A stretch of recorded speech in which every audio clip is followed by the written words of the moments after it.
Good afternoon, everyone. I am Hawa Diallo from the Department of Global Communications at the United Nations headquarters in New York. I am leading the civil society unit here that partners and engages with civil society organizations and provides them tools and means to promote, implement, and achieve the SDGs on an international, regional, and local level. I regret that I am not able to be with you today in Chad in person. However, as a daughter of the continent and a passionate believer of the potential of Africa and its people to harness its resources to implement the Sustainable Development Goals and the African Union Agenda 2060, I'm there with you in spirit.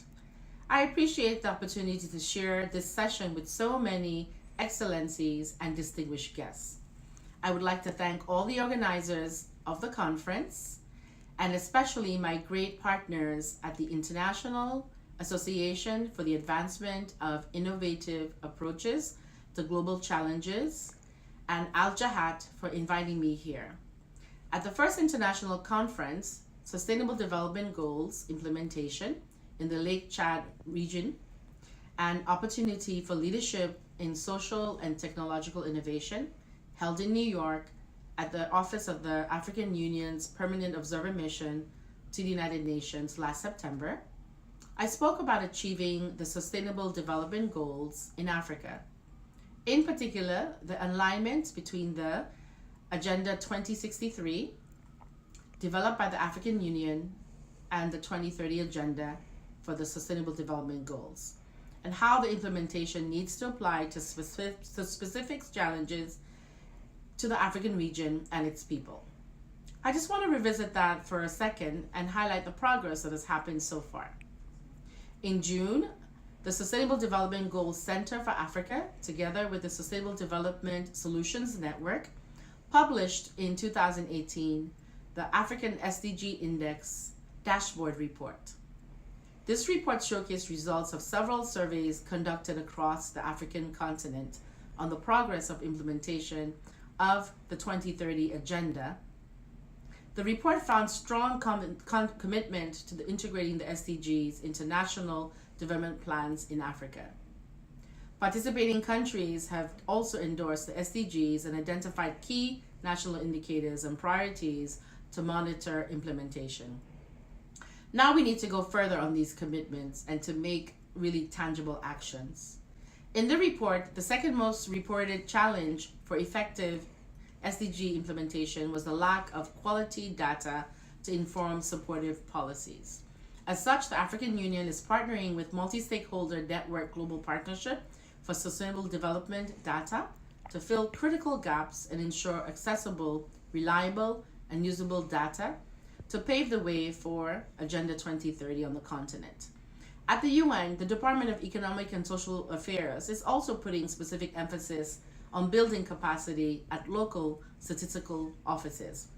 This work is guided by three goals. One, advancing coherent, evidence-based policy and planning frameworks for the implementation of Agenda 2030.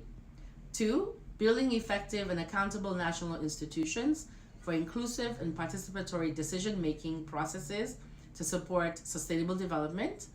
And three, strengthening national technical capacities to mobilize the means of implementation for Agenda 2030. Now, when talking about the specific Lake Chad Basin region, last October I stressed the urgent need to consider safety, insecurity, and the protection of civilians. But today I'm here to discuss the missing link. As recently noted by the United Nations Deputy Secretary General, security means and military operations have proven their limits. There will be no sustaining peace without sustainable development. The UNESCO Biosphere and Heritage of Lake Chad project promoting sustainable development is implemented in 5 countries in the Lake Chad Basin region to address the crisis: Cameroon, Central African Republic, Niger, Nigeria, and Chad. It is the perfect example of an African multi-sectoral and multidisciplinary cooperation linked to several SDGs. SDG 6, Clean Water and Sanitation, SDG 11, Sustainable Cities and Communities, and SDG 15, Life on Land. It is true that delivering sustainable development without leaving no one behind is beyond the capacity of public authorities. It is also beyond the capacity of civil society alone. In fact, it is only achievable when we work together. Therefore, it is vital to empower African civil society organizations to give a much needed contribution to the solution. There are some great examples of work by civil society that is being done on the continent and elsewhere. An example of NGOs promoting the 2030 agenda is the Tondeka Mabeka Leave No One Behind campaign launched by the Agenda 2030 CSO Core Reference Group in Uganda, which seeks to bring the SDG agenda to the community level. An initiative in Nigeria, #Climate Wednesday, is a social media project by the International Climate Change Development Initiative that uses an interactive social media engagement format to empower young Africans with information on climate change issues affecting development in the region. So far, they have over 1 million Africans since 2013. Another project by Nigeria is the Makengi Touching Lives International. And that's a project that inspires youths to action and aims to listen and include the voices of youth. Collectively, they are solving problems in their local communities through actions such as house-to-house campaigns about the importance of agriculture and covering up potholes in the roads in their neighborhoods. SDG Lab is empowering young people to embrace the SDGs through arranging workshops with academic speakers, government officers, activists, and so on. The workshops are hosted in different SDG goals at universities around Bangladesh. So far, they have trained more than 500 young local youths to take initiative, share innovation, thoughts, and pledge to the transforming of their communities. Generation Y is a community-based organization from Kenya that runs educational youth-led projects. Through hosting inter-school educational contests, they were able to equip communities in the urban slums and rural areas across Nairobi with educational materials that they require, be it books, stationery, tutoring, or mentorship, amongst many other international educational needs. There are several organizations dedicated to promotion of the SDGs, specifically through taking advantage of existing local expertise by facilitating the work of other NGOs on the targets of the 2030 Sustainable Development Agenda. For example, the Sustainable Development Goals Center for Africa supports civil society and academic institutions through technical support, advice, and expertise to accelerate progress towards achieving the SDGs. We in the Department of Global Communications here in New York also rely a lot on the network of CSOs and NGOs that are associated with the department. We work together with them to set example and to inspire others, to empower other civil society peers locally and globally, to share knowledge and to assist others to develop the necessary skills for capacity building, which is fundamental for sustainable development.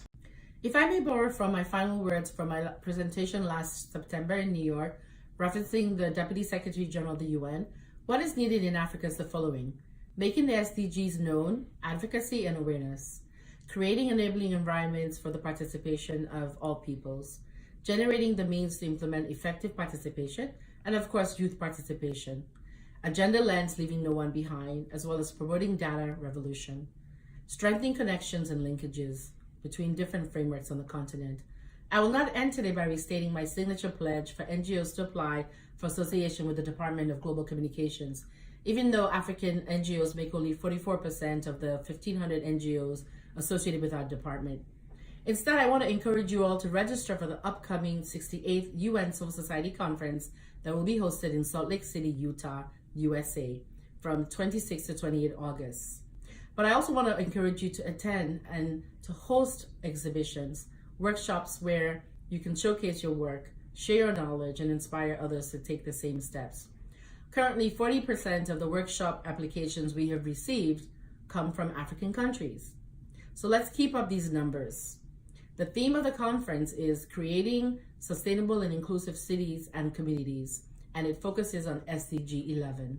It's an opportunity for you to network and to dialogue around SDG 11, exchange best practices and innovation.